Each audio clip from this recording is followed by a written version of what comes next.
Welcome to ಮಿಲಿಯಟ್ಸ್ ಮನೆ ಊಟ. ನಾನು ನಿಮ್ಮ ಮನೆ ಮಗಳು ನಾಗರತ್ನ ಮಾಡುತ್ತಿರುವ ನಮಸ್ಕಾರಗಳು. ನಾನು ಇಂದು ಮಾಡುತ್ತಿರುವ ರೆಸಿಪಿ ಹರ್ಬಲ್ ಟೀ. ಇದು ಸರ್ವ ಸುಗಂಧಿ ಗಿಡ. ಇದನ್ನ ಟೀ ಮಾಡಕ್ಕೆ ಯೂಸ್ ಮಾಡ್ತೀವಿ. ನಾವೇ ಮನೆ ಹತ್ರ ಸಾಕೊಂಡಿದ್ವಿ. ಇದರಿಂದ ಈಗ ನಾನು ಒಂದೆರಡು ಎಲೆ ಕಿತ್ಕೋತಾ ಇದ್ದೀನಿ ಟೀ ಮಾಡೋದಕ್ಕೆ. ಬನ್ನಿ ಟೀ ಮಾಡೋಣ. ಹರ್ಬಲ್ ಟೀ ಮಾಡಲು ಬೇಕಾಗಿರುವ ಸಾಮಗ್ರಿಗಳು: ಇದು ಸರ್ವ ಸುಗಂಧಿ ಎಲೆ, ಮತ್ತೆ ಇದು ಪುದೀನ, ಹಸಿಶುಂಠಿ, ಬೆಲ್ಲ, ನಿಂಬೆಹಣ್ಣು. ನಾನೀಗ ಇಬ್ಬರಿಗಾಗೋಷ್ಟು ಟೀನ ಮಾಡ್ತಾ ಇದ್ದೀನಿ. ಈಗ 2 ಎಲೆ ಹಾಕಿದ್ದೀನಿ, ಪುದೀನ ಹಾಕಿದ್ದೀನಿ. ಇದಕ್ಕೆ ಸ್ವಲ್ಪ ಶುಂಠಿನ ಜಜ್ಜಿ ಹಾಕಬೇಕು. ಶುಂಠಿನ ಜಜ್ಜಿ ಹಾಕಬೇಕು. ಈ ಥರ ಕ್ರಷ್ ಮಾಡಿ ಹಾಕಿದ್ರೆ ಚೆನ್ನಾಗಿರುತ್ತೆ. ಇದು ಬೆಲ್ಲ. ಇದು ಬಂದ್ಬಿಟ್ಟು ಇಬ್ಬರಿಗಾಗೋಷ್ಟು ಟೀನ ಮಾಡ್ತಾ ಇದ್ದೀನಿ. ಈಗ ಇದನ್ನ ಟೀನ ಸ್ಟವ್ ಮೇಲೆ ಇಡ್ತೀನಿ. ಬನ್ನಿ. ಒಂದು 5 ಮಿನಿಟ್ಸ್ ಕುದ್ರೆ ಈ ಎಲೆ ಮತ್ತೆ ಶುಂಠಿ ಪುದೀನ ಫ್ಲೇವರ್ ಎಲ್ಲ ಚೆನ್ನಾಗಿ ಬಿಟ್ಕೊಳುತ್ತೆ. ಮತ್ತೆ ಎಲೆ ಕಲರ್ ಚೇಂಜ್ ಆಗುತ್ತೆ ನೋಡಿ, ಆಗ ಸ್ಮೆಲ್ ಗೊತ್ತಾಗ್ತಾ ಹೋಗುತ್ತೆ.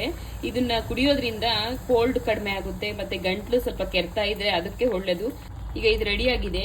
ನಾವು ಇದಕ್ಕೆ ಸ್ವಲ್ಪ ನಿಂಬೆಹಣ್ಣು ಹಾಕಬೇಕು. ಸ್ಟವ್ ಆಫ್ ಮಾಡಿಬಿಟ್ಟು ನಿಂಬೆಹಣ್ಣು ಇಡಬೇಕು. ಈಗ ಇದಕ್ಕೆ ನಾನು ಎಷ್ಟು ಬೇಕಷ್ಟು ನಿಂಬೆಹಣ್ಣು ಹಾಕ್ತಾ ಇದ್ದೀನಿ.